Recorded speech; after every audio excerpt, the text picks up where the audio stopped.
할렐루야. 오늘은 3월 21일 월요일입니다. 오늘 우리에게 주신 하나님 말씀은 레위기 13장 18절과 19절의 말씀입니다.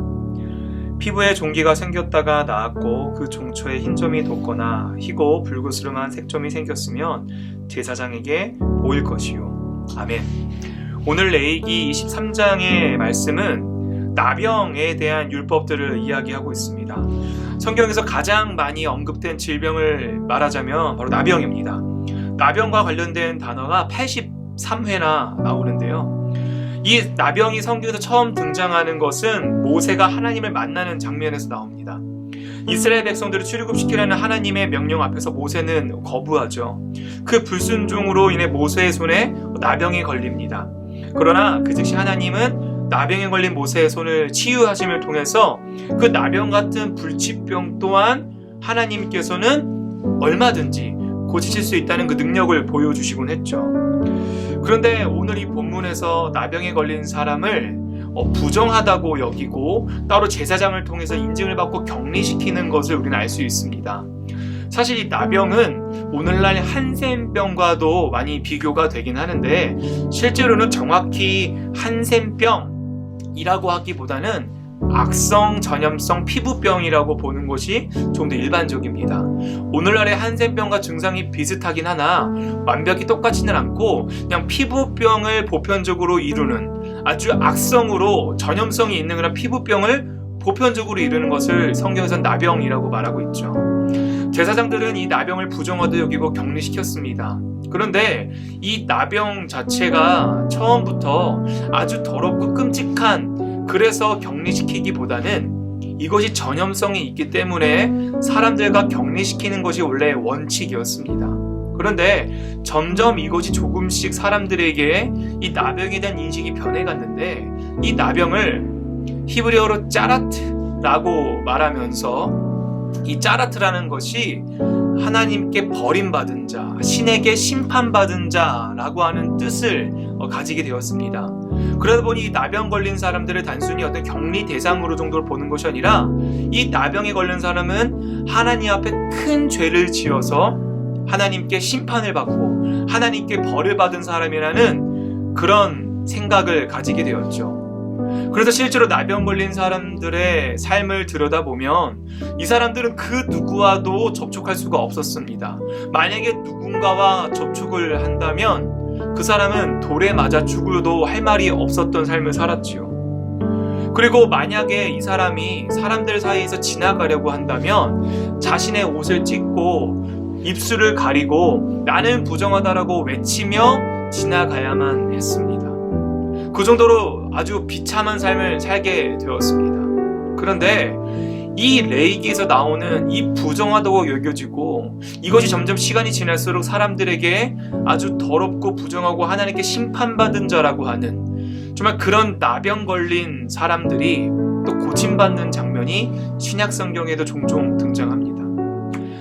실제로 마태복음 8장을 보면 예수님께서 그 나병 걸린 사람을 만나시는데 나병 걸린 자가 자신의 병을 고치실 수 있으면 원하시면 제 병을 좀 고쳐주십시오 라고 말하자 예수님께서 그에게 손을 대시는 장면이 나옵니다. 우리가 잘 아는 것처럼 예수님께서는 사람들의 병을 고치실 때 굳이 손을 대실 이유가 없습니다. 그럼에도 불구하고 예수님께서는 그에게 손을 대시죠.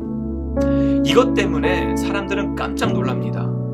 유대인들은 기겁했을 겁니다. 왜냐하면 그 부정한 사람의 손을 대는 순간 그냥 더러워지는 정도가 아니라 그 부정함이 옮을 거란 생각을 했기 때문이에요. 그 당시에 이 레위기 세계관에서는 부정한 것에 접촉을 하면 함께 부정해진다는 생각을 갖고 있었습니다. 그래서 격리한 곳이 있었죠. 근데 그 예수님이 그 부정하다고 여겨지는 나병 환자의 몸에 손을 대시는 거예요. 여러분 실제로 그 부정함에 손을 대면 그 부정함이 옮는 것이 실제로 그 당시의 세계관이고 가치관이었습니다. 그런데 예수님께서는 그 부정한 나병 환자에게 손을 대시자 어떤 일이 벌어졌습니까? 예수님께서 마태복음 8장 3절에 보면 이렇게 말씀하시죠. 예수님께서 손을 내밀어 그에게 대시며 이르시되 내가 원하노니 깨끗함을 받으라.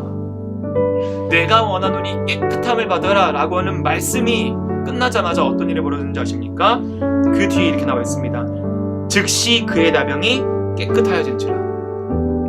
여러분, 이것은 상당히 의미가 있는 예수님의 기적입니다. 왜냐하면 지금까지는 그 나병이 걸린, 아니면 그 부정해진 자들이 정결해질 수 있는 방법은 뭐였냐면 바로 제사를 통해서만 가능했습니다. 부정해진 자가 정결해지기 위해선 그의 질병이 낫거나 혹은 제사를 통해서만 가능했는데, 이 예수님께서는 그 더 이상 제사가 아니라 그 예수님의 만지심을 통하여, 예수님의 임재하심을 통하여 그 부정했던 것이 정결해질 수 있다고 선포하고 계신 것이지요.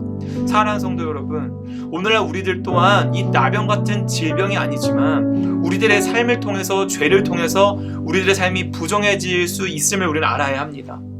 그리고 그 부정함을 우리 머물러 있는 것이 아니라 부정함에서 정결해짐으로 나아가기 위해서는 다른 그 무엇이 아니라 바로 예수님의 손길이 필요합니다. 그래서 오늘 우리가 함께 하루를 살아가시면서, 주님, 내 삶이 부정 가운데에서 머무지 않고 정결함으로 나아가기 원합니다. 주님의 손길이 필요합니다. 주님, 나를 만져주십시오 라는 기도를 하며 살아갈 수 있는 저와 여러분 되시길 주님의 이름으로 축복합니다. 기도하겠습니다. 하늘에 계신 우리 아버지여, 이름이 거룩히 여김을 받으시오며 나라가 임하시오며 뜻이 하늘에서 이루어진 것 같이 땅에서도 이루어지이다. 오늘 우리에게 일용할 양식을 주시옵고, 우리가 우리에게 죄 지은 자를 사하여 준 것 같이 우리의 죄를 사하여 주시옵고, 우리를 시험에 들게 하지 마시옵고 다만 악에서 구하시옵소서. 나라와 권세와 영광이 아버지께 영원히 있사옵나이다. 아멘.